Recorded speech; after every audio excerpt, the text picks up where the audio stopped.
मुफ्ती तारिक मसूद के बयानात के लिए मुफ्ती साहब के ऑफिशियल चैनल मुफ्ती तारिक मसूद स्पीचेस को सब्सक्राइब करें।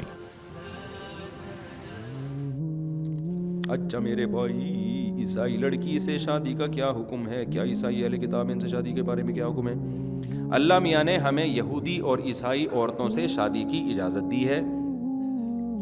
दो शर्तें हैं कि यहूदी हो, ईसाई हो। क्या मतलब? बाइबल को अल्लाह का कलाम मानती हो, चर्च जाती हो, यानी मज़हब मुल्हिद ना हो, एथियस ना हो। क्योंकि आजकल बहुत से ईसाई वैसे अपने आप को ईसाई कहते हैं, लेकिन जब आप गहराई में जाओगे तो ईसाईयत को मानते नहीं हैं। तो इतना ज़रूरी है कि हज़रत ईसा अलैहिस्सलाम को पैगंबर मानती हो और चर्च ना भी जाती हो, लेकिन जाने को अपने मज़हब के मुताबिक सवाब समझती हो। बाइबल को अल्लाह का कलाम मानती हो, हज़रत मूसा को पैगंबर मानती। और यहूदी में भी अहले किताब में यही है कि वो तौरात को अल्लाह का कलाम मानती हो। समझते हो ना? यानी एथियस ना हो, सिर्फ नाम का यहूदी ना हो कि लड़की जो है नाम की यहूदी ना हो। जैसे आज बहुत से मुसलमान नाम के मुसलमान हैं, लेकिन उनको इससे कोई गरज नहीं। हज क्या होता है, उम्रा क्या होता है, वो कहते हैं भाई हम नहीं मानते खुदा है, लेकिन आईडी कार्ड में मुस्लिम लिखा हुआ होगा उन्होंने।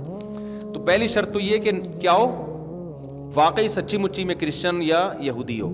दूसरी शर्त ये है, अच्छा ये तो निकाह के मुनक़िद होने के लिए शर्त है, तो इसके लिए एक ही शर्त है कि वाकई ईसाई हो या वाकई यहूदी हो, तो फिर निकाह हो जाएगा उससे।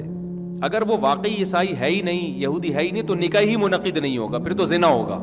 जैसे हिंदू लड़की से कोई शादी करे तो निकाह होता ही नहीं है ना, यानी शरीयत उस निकाह को निकाह मानती हो, आपकी बीवी मानती नहीं है शरीयत उसको। लेकिन यहूदी या ईसाई लड़की से निकाह करेंगे तो शरीयत उस निकाह को निकाह मानेगी। बाकी जायज़ गुनाह होगा या नहीं होगा, इसका मदार इस पर है कि आपको अगर ये गालिब गुमान है कि मैंने इससे शादी की तो मैं दीन छोड़ दूंगा बाद में, या मेरे बच्चे क्रिश्चियन हो जाएंगे, जो पैदा होंगे बच्चे वो ईसाई मज़हब को फॉलो करेंगे, यहूदी को फॉलो करेंगे, तो फिर आपका निकाह होने के बावजूद भी आपके लिए ये निकाह शरन जायज़ नहीं होगा। क्यों? अपने बच्चों के ईमान की फ़िक्र सबसे पहले।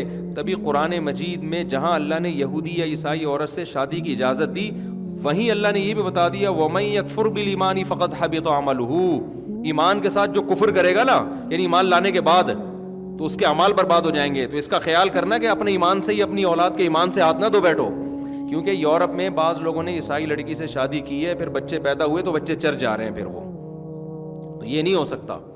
तो आपको ये इत्मीनान हो कि भाई बच्चे क्या पैदा होंगे, बच्चे तो मुस्लिम ही पैदा होंगे, लेकिन ये कि वो फिर इस्लाम ही को फॉलो करेंगे। तो ये एग्रीमेंट आपका होगा उस ईसाई लड़की से कि मैं आपसे शादी कर रहा हूँ, लेकिन ये आप दिमाग में रखें कि बच्चे क्या होंगे, मुस्लिम। ये एग्रीमेंट करें उससे। बच्चे मस्जिद जाएंगे, चर्च जाने की उनको इजाज़त बोलो नहीं हो। हाँ, आप अपने मज़हब पे चलो, ठीक, मुझे इस पे एतराज़ नहीं, आप चर्च जाओ, आप पर ठीक है, लेकिन बच्चे नहीं जाएंगे। तो ये दो शर्तें। तीसरी शर्त जो ज़माने के लिहाज से एक और है कि भाई मुसलमान लड़कियां पहले ही मार्केट में उनको लिए रिश्ते नहीं मिल रहे, तो अगर आप ईसाई लड़कियों से या यहूदी लड़कियों से शादी करोगे तो इनके मसाइल कम होने के बजाय बढ़ जाएंगे। तो इसलिए हम ये कहते हैं कि ईसाई या यहूदी लड़की से वो शख्स शादी करे जो एक शादी मुसलमान से भी करे। पहले इनको निपटाओ, उसके बाद वहां जाओ, वरना इनका क्या करेंगे, यहां तो पहले ही नहीं हो रही। बहुत मुश्किल है मेरे भाई बात समझाना। तो इनके मसाइल पहले हल करना जरूरी है ना। तो जिसने दूसरी करनी है वो ईसाई या यहूदी से कर ले, पहली किससे करो मेरे भाई? आप कहोगे पहली से करेंगे तो वो करने देगी, तो ये फिर आपका हेडेक है। कौन करने देता है आजकल।